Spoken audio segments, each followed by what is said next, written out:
afternoon, everybody. Good afternoon. Welcome, welcome, welcome.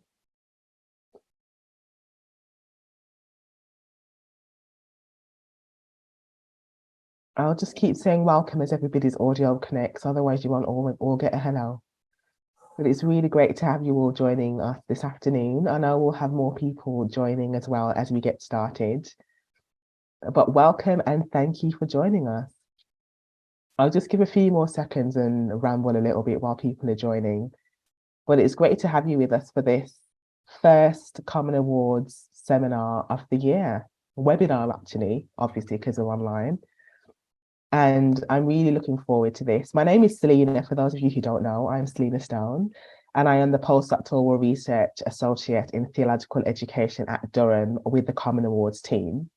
And that basically means I spend all of my time researching, thinking, and working on how we make theological education more inclusive for all kinds of people, that they might have a sense of belonging in theological training in the UK, and particularly for the Common Awards Network. And some of you will have heard of Common Awards because you may be in colleges that are part of the Common Awards Network. And this is a network of institutions, organisations within the UK who are responsible for training people in theology, both lay people who are studying theology, but also people training for ministry in a range of churches in the UK. And as part of that network, we host certain webinars, which are designed to give a space for students, staff, and also members of the public to engage in some interesting conversations that bring theology and ministry practice together. And so today we have our first one of the year, and this will be recorded and available on YouTube for anyone who can't make it today. But thank you for all of you who have made it today. That will make the conversation much better when it comes to the Q&A, of course. And today, for our first webinar on the theme of hope dealing, power, gangsterism, and church leadership, we have two great people with us to kick off our webinars. We have Luke Larner, who is a former bricklayer and a priest in the Church of England, based in the centre of Bedford. He's passionate about Jesus and justice, particularly in the areas of homelessness, peacemaking, and interfaith collaboration. Luke is currently studying at Roehampton University doing a doctorate in practical theology, and is researching mission pneumatologies through empirical research, with Anglicans involved in community organising. And Rajiv Sidhu is a second year student at Roehampton doing a doctorate in theology, and his MA thesis was on Christo-fascism. I'll let him tell you a little bit about what that means and why racism in the Church of England remains unchanged and unchallenged. He's a second year assistant curate with Portsmouth Diocese and is based in St Mary's Parish in Portsea in Fratton. He works closely with those trying to develop understandings of racial justice in the city, including activists, schools, and local businesses, and has been jokingly referred to as the rebel priest. I do like a rebel priest. So I'm going to ask both Luke and Rajiv to speak to us today for the first half an hour to 40 minutes. And please do add your comments and questions as we go, and then we'll pick them up in the Q&A. But I will hand over to Luke and Rajiv now. Thank you both. Thank you so much, Selina. It's great to be with you all today. And Selina taught me for a brief period a few years ago, so is in many ways like my Jedi Master. So it feels a great privilege to be sharing this day. I think what we're going to do is jump right in with a sort of brief synopsis from each of us of the paper that this presentation is based on, which was published in Crucible, the Journal of Christian Social Ethics recently. There we go, glamorous assistant. And then we just would like to have lots of time to chat and feedback, particularly thinking around ethics and dynamics of leadership and gangsterism in our present moment. So I think we'll jump in. Is that all right with you, Fabulous? There you are. Marvellous. Excellent. Right. Okay.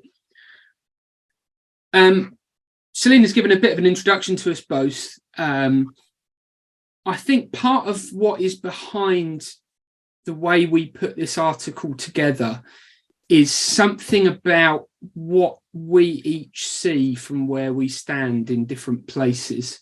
I've found the language of Grayson Perry, who talks about default man, as really helpful. And in our own ways, neither of us really feels like we are default man in the church or in society, despite the many privileges that come with being male. There's a lovely proverb which says only the guest can see where the roof leaks, which to me kind of reminds me of that idea from post-colonial theory of whether the subaltern can speak. So we want to offer our reflections here as those who feel like we're on the outside edge of the inside circle when it comes to the church, as ordained ministers, but as those who don't feel like default men. Rajiv, do you want to say anything further to introduce yourself at all?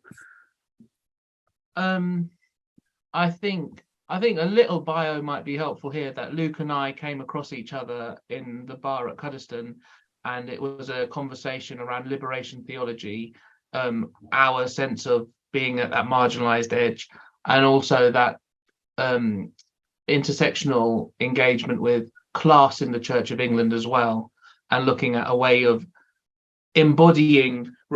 finding a theology that embodied us, and in the reading we were doing and in the conversations we were having, exploring how you could fully explain your experience or engage with you as whole, if in the Imago Dei, when the books weren't necessarily doing that, going back to the default man point. And then those conversations, obviously Luke then conned me onto the doctorate course, and and in those conversations around what does theology look like, who does theology, those same questions that Guterres was asking with a theology of liberation, and Cone in Black Power and Black Theology, we started talking about hope. And so our most recent conversations were happening post George Floyd, after the whole emphasis during lockdown on Black Lives Matters and racial justice, and then the very Anglican view of going straight to, okay, so we can hope for this because we've got lament to action, and now there's hope in that.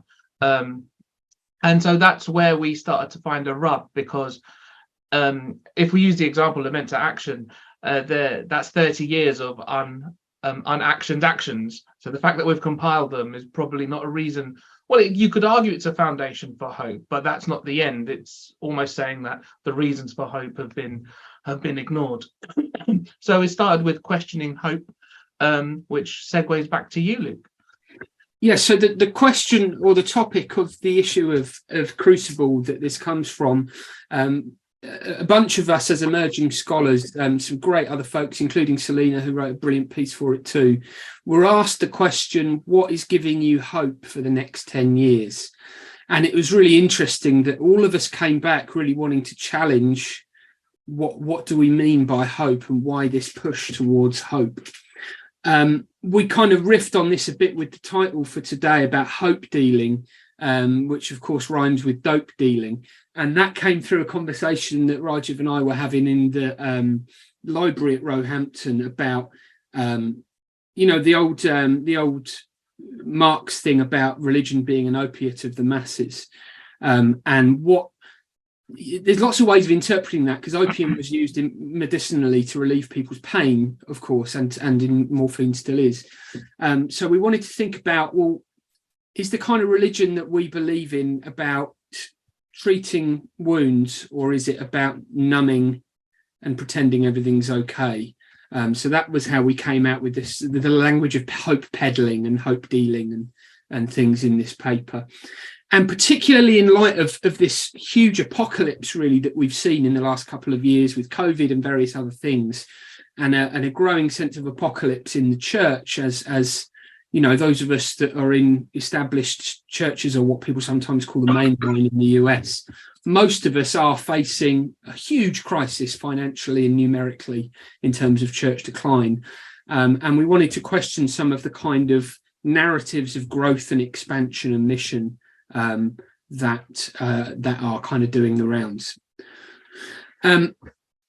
We sat one night talking about it in the dark, and we thought about what would it be like to write this in the context of the darkness of the vigil of Good Friday and the Paschal Triduum, the 3 days leading up to Easter. Both of us are quite Anglo-Catholic in our sensibilities, so both of our parishes really go the whole hog for that what is seen as a non-stop service of 3 days long during the Paschal Triduum before Easter. And so we both did the bulk of our writing literally in the dark in our churches in the midst of vigil, which was a really interesting place to write from when thinking about hope.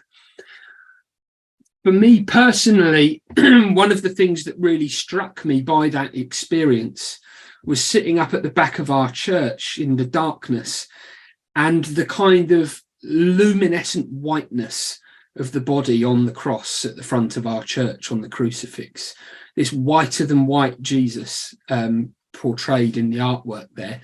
And that really got me to thinking, because I thought, looking at it, I don't know who that is, but I know it's not Jesus of Nazareth. I know that is not a Middle Eastern house builder being depicted up there. And it got me thinking a little about that.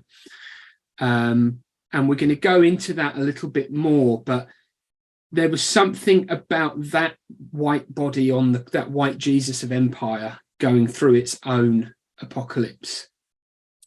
There was something about, in the context of the push to hope in the church, that within the church, particularly thinking our own context, the Church of England, that there was a kind of the colonialism and triumphalism that often goes along with the church's mission still today, even in what some would call a post-colonial era, that there is still a colonialism and a triumphalism in that push towards hope.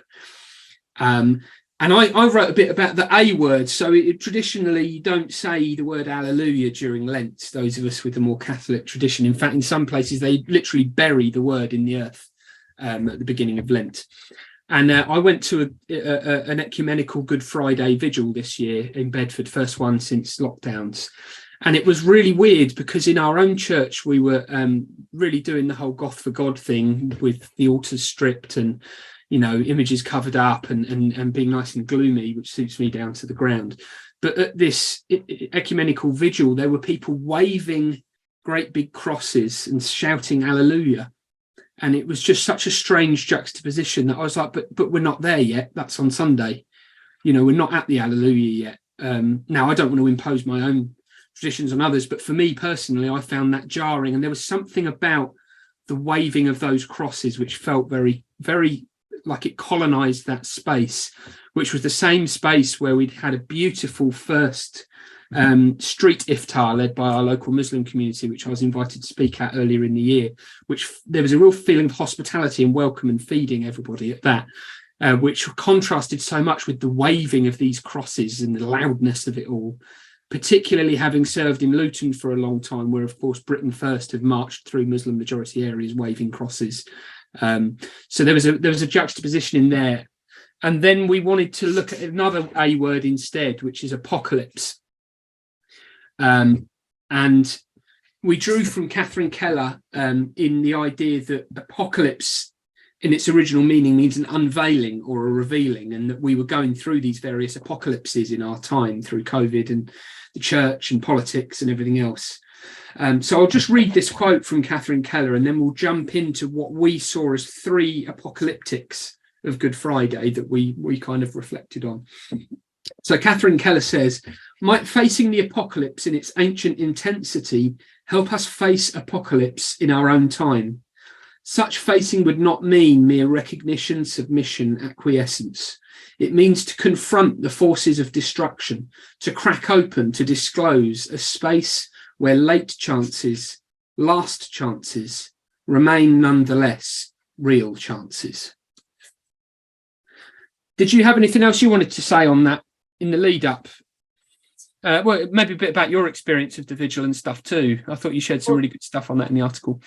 I think the whole idea of apocalypse and unveiling is a counter narrative, and this will answer Celine's point about Christo-fascism, where Douglas Campbell in his New Testament studies reaches to the Gospels as actually being an unveiling of Jesus but you encounter Jesus, and then from that comes everything else, and from that comes the faith.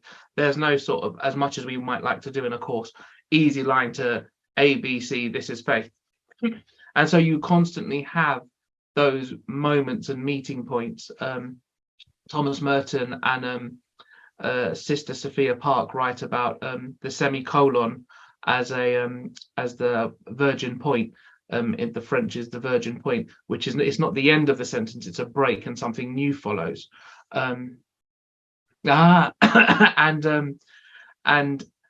sense of, before you reach to hope, you have to engage with the darkness fully. And so in our vigil, again, as it gets darker and darker and darker, and you're gathered round, people break away because they're tired, and it's that sense of loss and despair, not to encourage, not to say that they're healthy places to be, but to acknowledge as part of that embodiment of the whole self. Just as Jesus at Lazarus's grave, he weeps and he mourns. Those are the things that we were reaching to. And so looking to hope through because the Easter story is the ultimate story of the Christian hope, looking to that and exploring what that journey teaches us and what we can learn from that journey in our own wrestling with issues that face us, and issues that come from power, from privilege, and from when, with Christofascism, as Dorothy Solle writes about Christofascism, as when in effect Christianity is hijacked by the political sphere. So a lot of tweets and Instagram posts are about Christofascism and the extreme right using a certain brand of evangelicalism, and so that whole sense of, how do we hold on to what's good without letting it being corrupt, or letting it become corrupt, and how do we see that in the in Triduum was where we were working from. Yeah. And I think the thing I forgot to mention was, we were wanting to play with the themes of light and darkness, particularly in the context of thinking about racial injustice and the church, and about how there's something about that discomfort with darkness in the church, but yet the mystics used to talk about a dazzling darkness as a place of revelation. So we wanted to play with that idea about darkness as a place of revelation as well, and how in that darkness of vigil, which can feel like a bit of a countercultural place to sit, it is a moment of immense revelation in that very special time of year. So we came up with the idea of three apocalyptics of Good Friday, three moments of unveiling or rending or stripping or revealing that take place on Good Friday. And those were the stripping of Christ's body, or that take place during the Paschal Triduum anyway. The stripping of the body, of Christ's body, by the soldiers, the tearing of the temple curtain, and the rending of the heavens when the sky turns black.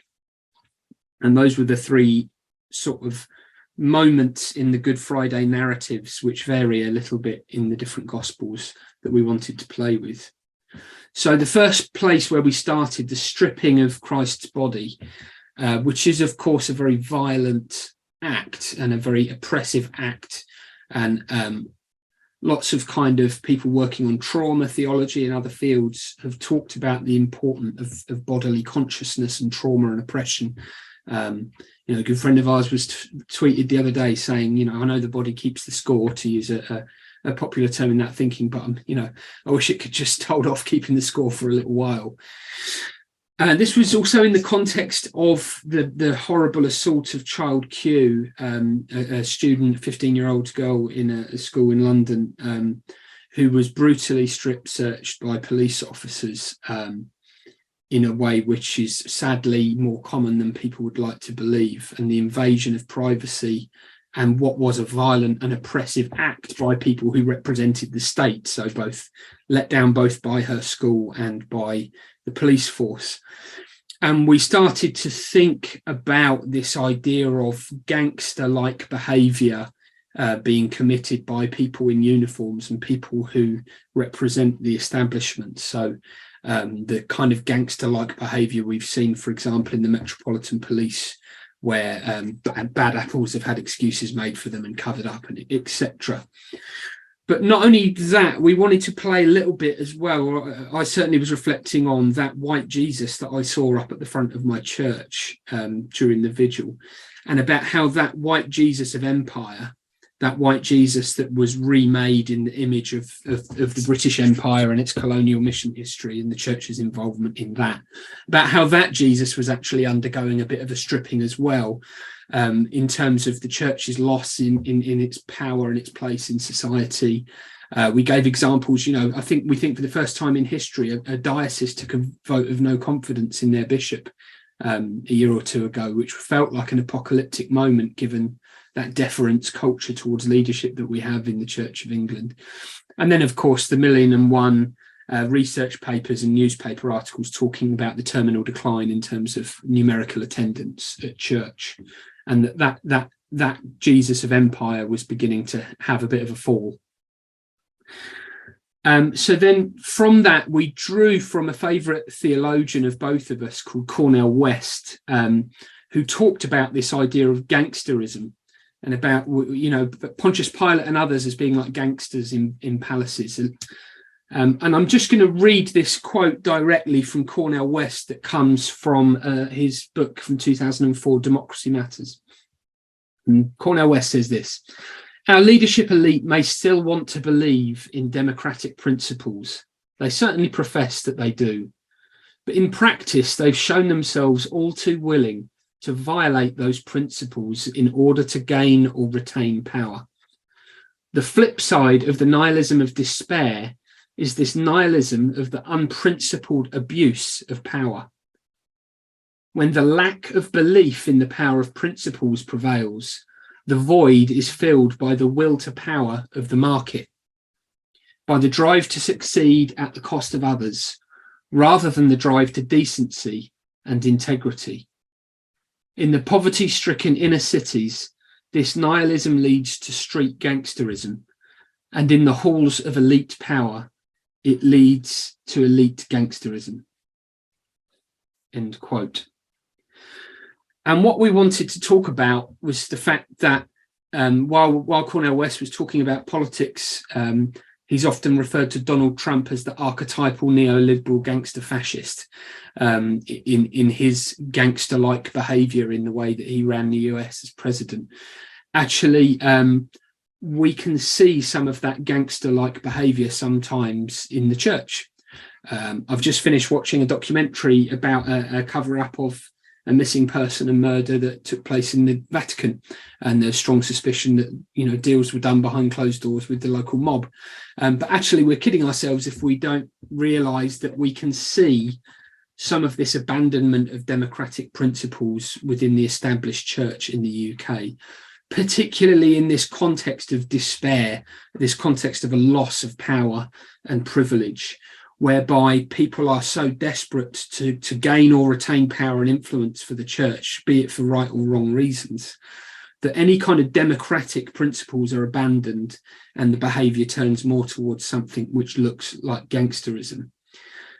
And of course, what Cornel West recognises in this statement is that there is an implicit classism in the way we talk about gangsters. So when I say the word gangster, you might have an image that comes into your head, and that is most likely an image which centres around social class, maybe ethnicity and other factors. But the reality is the types of behaviour are very similar to those who hold lots of power and privilege. It's just that we only use the word gangster often when we're talking about someone in a working class area in the inner city. So the reality is that this gangster behaviour is occurring and is endemic in leadership culture, I think, in the West. Let's not forget that many of our senior leaders in the church trained in the same education establishments as some of our less democratic government officials in recent years. I'm conscious we've lost Rajiv, but I think he's coming back. He's having a few computer problems. So I'm just going to plough on ahead and we'll find him again in a minute. Okay. The second apocalyptic that we began to look at was the tearing of the temple curtain. And we wanted to think about the temple curtain as a borderline around a sacred space. And of course, those familiar with the Old Testament narratives will know just how essential that borderline was. You know, the high priest had bells around their garment, just in case, you know, they'd done a whoopsie and God smited them for going impurely into the Holy of Holies. A favourite theologian of mine, Amaya Jones Armstrong, talks about how there are colour lines and class lines often around our sense of space. And I think that so often occurs in churches as well. I just had a really interesting experience coming off the back of a placement on a sort of open evangelical estate church in Bletchley, which was wonderful. In fact, I think Io, the curate there, might be with us today. And although that was, like, in a sense for me, going back to my old tradition of a more low church setting, I found myself feeling really out of place and out of my comfort zone in this very interactive, wonderful chaos of the evening service there. And I realised that it's because even in the architecture of the church that I serve, there are clear borderlines around the sacred spaces, and only the really, really super holy people like me get to go into some of those spaces. So we started to think a bit about what that tearing of the temple curtain maybe means. And we reflected a bit on what this idea of sacred space means and access to and barriers to it in the context of mission, particularly mission within the UK context. And we were thinking about some of the colonial and reproductive logics of church planting. Now, if you read Mission Shaped Church, which is so far the most popular document ever produced by the Church of England, some of the theology in that proposes almost like a creation mandate approach to mission. And what that means, the creation mandate is what was said to Adam and Eve in the garden, to go forth and multiply and subdue the earth. And they draw from some of that language in the missiology of Mission Shaped Church to go and subdue the earth. Well, another way of describing subduing the earth is go forth and colonize, right? So I think we have some of these colonial and reproductive logics within our mission within the UK, within sort of church planting and evangelism within the UK, just as much as it was present in our external mission during the colonial era and still is today. Now, I'm probably going to be shot for saying this, but a case in point example of this, during the colonial era, there was something called the white man's burden, the 3 C's, which was Christianity, commerce, and culture, as the kind of, this is the white man's burden, is to spread Christianity, commerce, and culture, and the church's mission is to take part in that. But a very large Church of England influential network today uses a 4 C's of mission, which is still Christianity, commerce, culture, and something else I can't remember. But it's really interesting to me that even with more theologically progressive movements, I still don't think we've got past these colonial and reproductive logics of mission that we can go and do too, and and we try and play with some of the language around that. But when we look at the economics and the strategy of some of these things, I still see a lot of that colonial culture within there. I'll hand over to Rajiv in a minute because he's back. There's something for me as well when we start to talk about church and sacred space and the idea of opening up the access to that. There's something about the metrics of measurement. We all know us men have a big obsession with measurement, don't we? There's something about the metrics of measurement which are used in the reproductive logic of this push towards growth. Everything has to get bigger, everything has to grow, everything has to go forth and subdue. And I often think of something called the McNamara fallacy, which was coined after the Vietnam War, whereby McNamara, who worked for Ford overseeing their production line, was hired by the US military to run the war effort. And what McNamara did was implement the capitalist strategy which he used on a production line into the fighting of the war in Vietnam. So what he did was get obsessed with measuring everything, because that's how you make a production line very, very efficient, is by very tightly measuring things and thinking about where you can cut things down and speed things up. And what happened was that the soldiers and the officers on the ground in Vietnam were just spending all their time measuring everything, but they were reporting back, we're losing this war. But actually, on the metrics of measurement that McNamara had imposed, it seemed like they were winning. So you get this crazy emperor's new clothes situation where all your measurements are telling you that you're winning and being successful and how hopeful and wonderful everything is. Whereas in the reality is all you're doing is pretending that things are going well when they're not. And that is part of our pushback on this thing of hope, is I see that same obsession with measurement metrics, which are often measuring the wrong things in a lot of church planting and mission initiatives in the UK. Stefan Pass, who's a Dutch missiologist, has talked about, looking through the numbers, how overinflated so much of the numbers around church growth and church planting are. Rajiv, do you want to share some thoughts on that, or you can go back to the Good Friday stripping of the body as well if you want?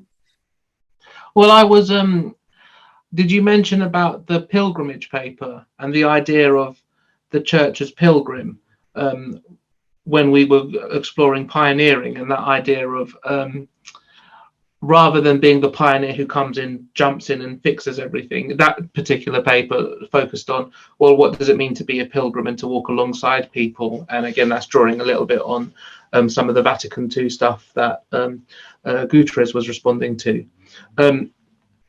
I think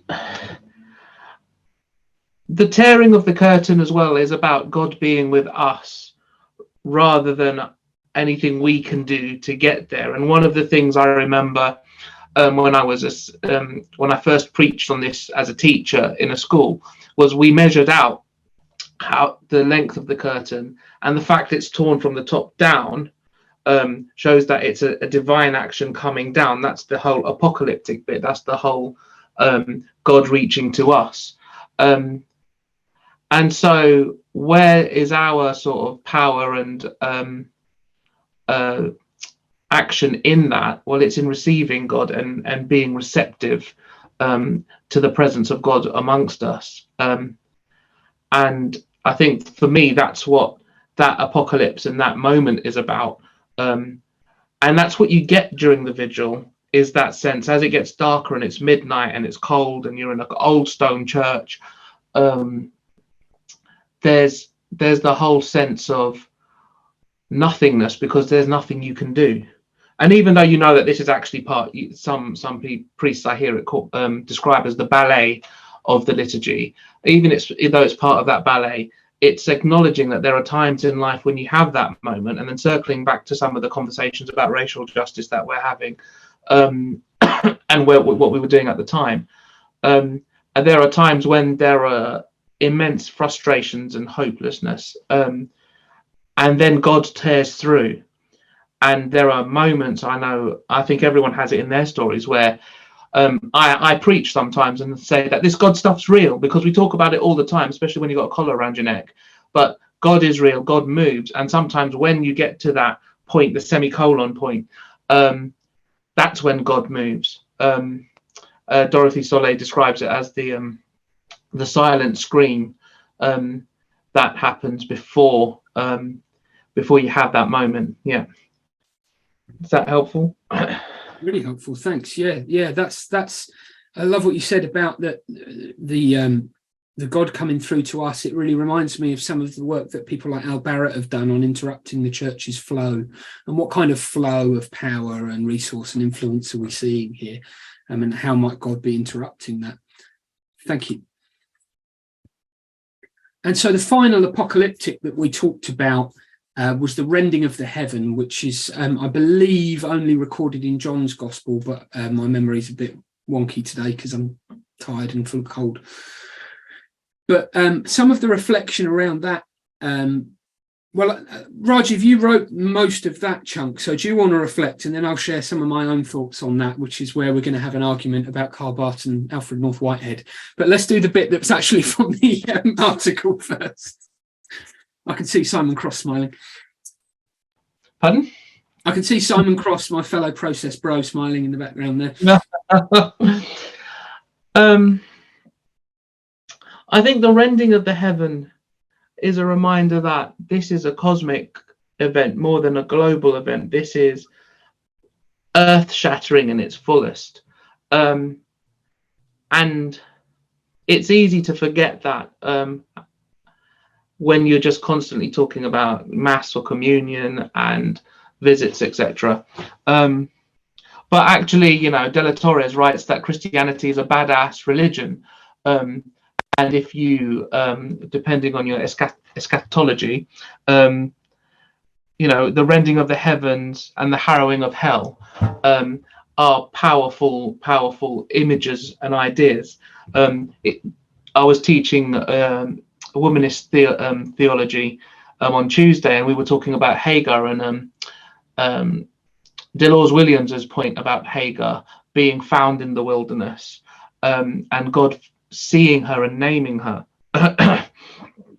and this idea that God sees you in your suffering and is with you, but also with the rending of the heavens and the De La Torres and the badass Christianity, this idea that this faith is earth-shattering, it's changing. The reason the early church, when I was an ordinand at in Oxford, I used to question, why are we learning about the early church fathers? Because I'd much rather be at a food bank. And this idea and learning that the early church was persecuted because it was so countercultural. You had women being upheld and being seen as equal, which meant that it was growing amongst the upper classes, and then they were helping those who were poorer. That acts Christianity. And sometimes, I don't know, when you're working, maybe this is again from our perspective, and we're working as apprentices in effect in the Church of England. And when you're working in a church all the time, you kind of, that loses that edge. So that's what I was. That's where I was coming from, and I wrote something that I still stand by, which is there's a point where you get to when, especially when you're talking about issues of racial justice, and in my diocese, which is Portsmouth Diocese currently right now, which is we have in the HTB churches and in the Catholic churches a huge diversity of people, and every aspect of the city is reflected in the people present when you gather, and it doesn't matter which end of the candle you are. But when you look at Chrism Mass, which is again part of that Easter piece when we all get our oils for anointing, the dynamic's totally different. And if people wanted to say, use that that old phrase, old, pale and stale, that the people in the room would evidence that.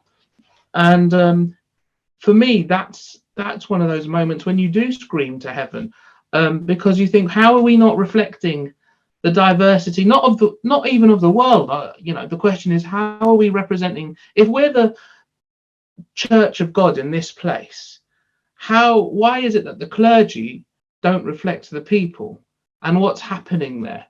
And that's quite a powerful question right now, because at 3 o'clock today I have to go to our From Lament to Action diocese group and explore what our actions are there to help address issues of injustice. Because if you have the people in the room, why aren't they the people at the front, and what questions do we have to ask?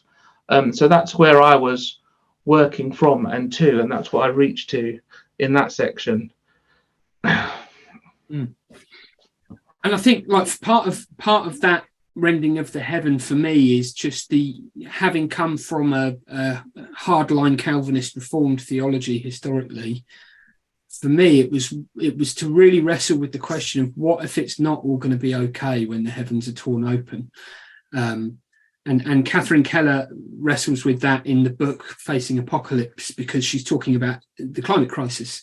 You know, what if we can't pray away the climate crisis? You know, another brilliant piece of work called Ecce Homo by the theologian Kent Brintnell. He asks, what if Christianity cried out Lama Sabachthani more often than he is risen? That being the my God, why have you forsaken me? The cry of Christ on the cross. So what if we cried out Lama Sabachthani more often than he is risen? Might we begin to see, hear, and engage one another differently? Might our theology being less triumphalistic change the way that we relate to our others, be they people of other faiths or ecumenical friends or whatever? And what does all of this rending of the heaven look like in these apocalypses of our time, the climate apocalypse, the political apocalypse we've been going through in this country, the ecclesial apocalypse? What I think I'm younger than I look because I've had a hard life, but I think I've got about 31 years to go till I retire, and I don't have that many other marketable skills. So what kind of Church of England will we even have left in 31 years is a big question, isn't it? And so for me, part of that wrestling has been a wrestling with my own theology and a kind of theological apocalypse. I love the old phrase of Meister Eckhart, I ask God to rid me of God. This idea that I've, in some senses, had to let go of the Christ I knew to meet the Christ I didn't know. And that I've had to engage with some really big questions around that. It's interesting that Father Rajiv drew from womanist theology as well, because actually I've been finding that a lot of the writing that really resonates with me, even though it's definitely not written for me, has come from womanist theologians, particularly Monica Coleman, who's a womanist process theologian. And her book, Making a Way Out of No Way, I wholeheartedly recommend. It's an excellent, excellent book. But the book starts with an encounter of massive oppression and social injustice in a pastoral context. So it's quite a weighty theological book, but it starts with an encounter with injustice and oppression and pain. And so Monica kind of grounds her theology, and I needed something that could answer the questions that came from my experiences of injustice, both for me and for others. So she says, even when we don't understand it, most of us default to a functional theology, a theology that works for us in our most crucial moments. A functional theology cares little for systems and consistency. It's the rock bottom faith we cling to at 2 o'clock in the morning when we can't sleep. And that is the kind of faith that I have been pursuing in recent years, as I've had my own experiences in my own life and through pastoral encounters, working in some quite extreme circumstances or spending time with real gangsters. The kinds of pain and injustice I've encountered, I've had to find a theology that can cope with that, which has meant asking some of the big questions about omnipotence and all the rest of it, which I don't want us to get lost in today, because I don't want to have to keep telling Rajiv that Whitehead's right and Bart is wrong, because it's getting old. But we both differ in how we've responded to these things in our theology. But I think for both of us, it has meant a change in our theology. It's meant grappling with big questions, as we've seen the heavens rent. We'll scoot through to the last conclusion now, and then it'd be lovely to have lots of time to chat and have questions. Where we landed these reflections wasn't really with a kind of neat conclusion, but was in what happens at the foot of the cross between Blessed Mary and the beloved disciple. And what we saw there was radical love in the darkness.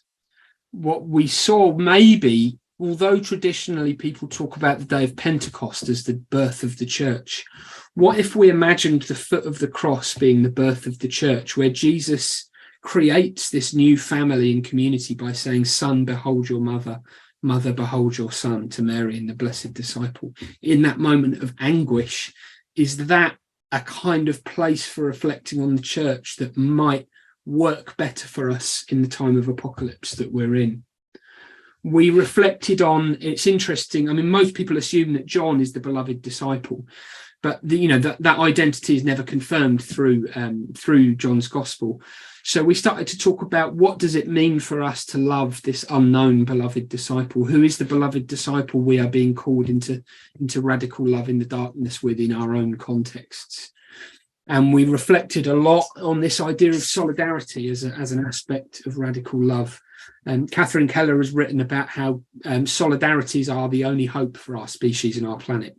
Until we can enter into global solidarities with one another and non-human forms of life, and our species and life as we know it is under threat in this climate apocalypse. But solidarities on their own aren't enough, because as Jörg Rieger points out, white supremacism is a form of solidarity. It's just a very negative form of solidarity. It's a false solidarity between poor white people and rich white people.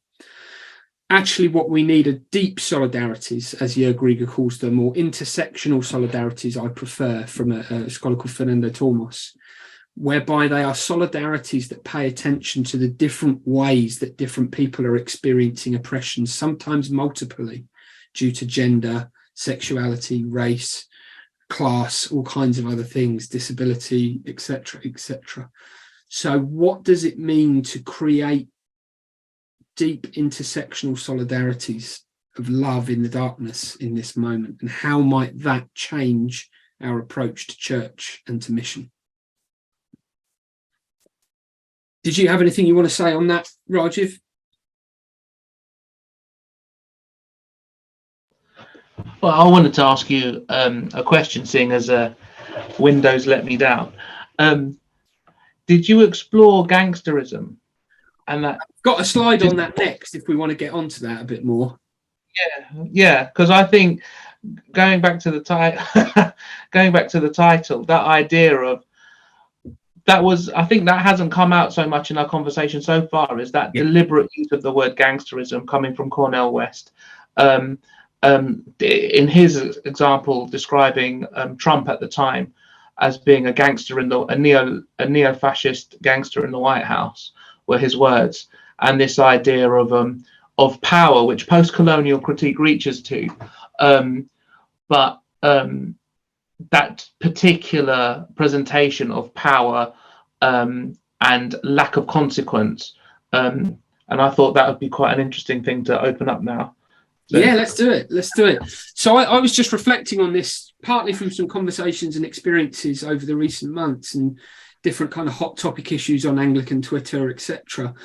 But I thought about different aspects of gangsterism and how they manifest themselves, particularly in terms of church leadership. I should say, I mentioned this in the paper, but when I first wrote some stuff about this, I shared some of it on Facebook about what I was thinking about. And some of the gangsters that I'm Facebook friends with commented, and they were quite angry because they said, well, you know, don't say that we're the same as these people. You're giving us gangsters a bad name, which I thought quite funny. And there is something about the kind of difference between the gentleman gangster and what we see in the halls of power sometimes. But I thought, particularly personally, my reflections were three ways which gangsterism impacts on myself and people I care about in their experiences of church. One of them is exploitation through hope, whether that's an eschatological hope that people are easy to exploit when you pretend everything's going to be okay. Richard Thompson, in his book, The Making of the English Working Class, talks about how his view is the reason we had no French Revolution style thing in the UK was that people got too blissed out on the Methodist revival. And because they were so blissed out with this future hope, they didn't fight for a present hope. This was one view, and I've seen that in my own life.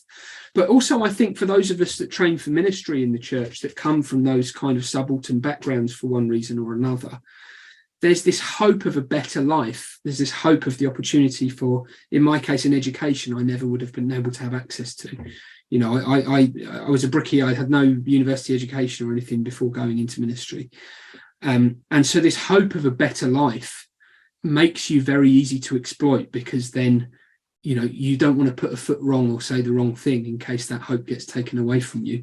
And I think what came across through like the Panorama documentary on race and racism in the Church of England was that all this lovely, woolly, warm talk of your vocation and your call suddenly evaporates when you ask the wrong questions and you put a subject access request in to see your blue book and all the rest of it. You know, suddenly that lovely, warm, woolly talk of hope and vocation evaporates. The second thing I was thinking about was silence through intimidation, which is kind of relates to the first thing. And that is how gangsters operate. You know, people won't speak out for fear of what they will lose. And actually, we become, some of us, institutionalized through being, you know, the house I live in is owned by the church. I'm not saying everybody in leadership above me in the church is a gangster, of course not.